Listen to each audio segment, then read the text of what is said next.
All right, everyone, this past Friday, TSA officers screened 1,357,111 flyers at airport security checkpoints. It's a significant figure, but the highest number of passengers, it is the highest number of passengers in a single day since exactly a year ago today, more than 1 million. Just days after the World Health Organization did deem COVID-19 a global pandemic. And while the numbers were falling off around March 15th last year, how quickly will the numbers take off just 1 year later? Well, joining us now is travel expert Lee Abbamonte. It's great to have you with us, Lee. So let's start with Delta CEO here, Ed Bastian, recently saying that he does expect to see a robust domestic travel period this summer, citing some pent-up demand from travelers. Do you agree with that? Do you think the skies are going to be busier here now that we do see the vaccine rollout underway? Yeah, 100%. I agree with that. Actually, I've seen an uptick in flyers in the last couple of months as I've pretty much been traveling nonstop since the end of May.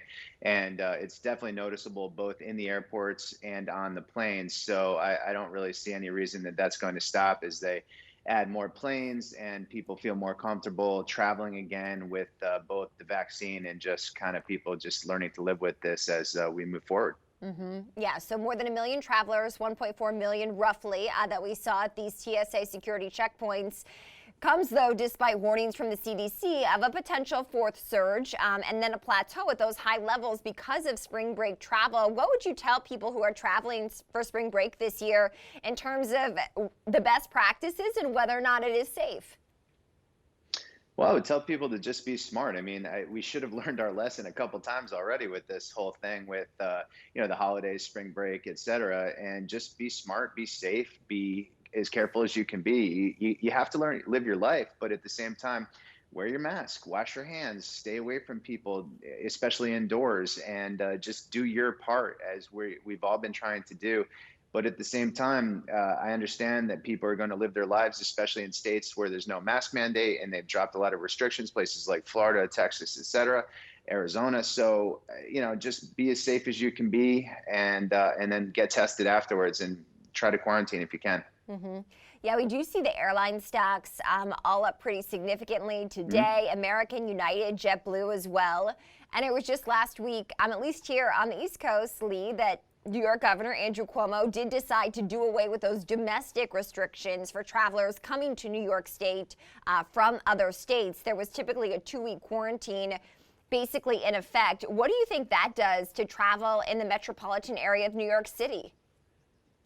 Well, I lived in New York for 21 years until a couple months ago, so I dealt with the quarantine issue there a couple times in the last few months. And to be honest, it was never really enforced that much anyway. So I feel like this is more of a celebratory kind of thing, showing that New York is back open and people can come here and they shouldn't hesitate to do so. Whereas before, I feel like it was more of a deterrent to traveling to and from New York than anything else. And I think that definitely had some. It was good at one point, but again, at the same time, we need to start opening, and I'm glad New York is finally starting to do that, and I wouldn't hesitate going there at all. What does this mean for travelers? Higher fares? That seems to be the biggest concern, that there is a ton of pent-up demand, as you've been alluding to, but that airlines, because of the extreme, just horrific position that they were in this past year, will need to hike fares significantly in order to gain back some of these profits. Well, to be honest, the fares have been super cheap for the past several months. And I know a lot of people, including myself, have been buying fares several months out because you can cancel and change for free nowadays. So inevitably, it's going to go up a little bit, but and now is generally one of the higher times to fly anyway.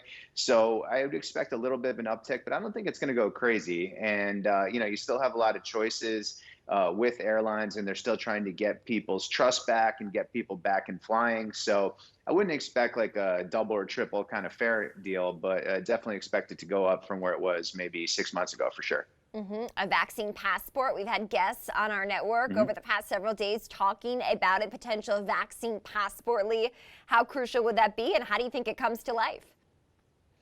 Well, I think it's inevitable that it's going to happen, and I think it should happen, to be honest, especially traveling internationally.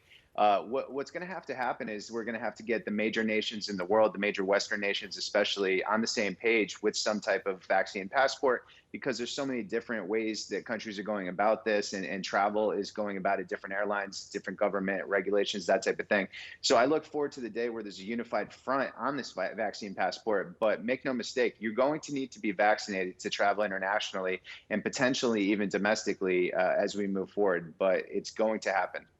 All right, travel expert Lee Abbamonte joining us from the West Coast. Lee, thanks so much.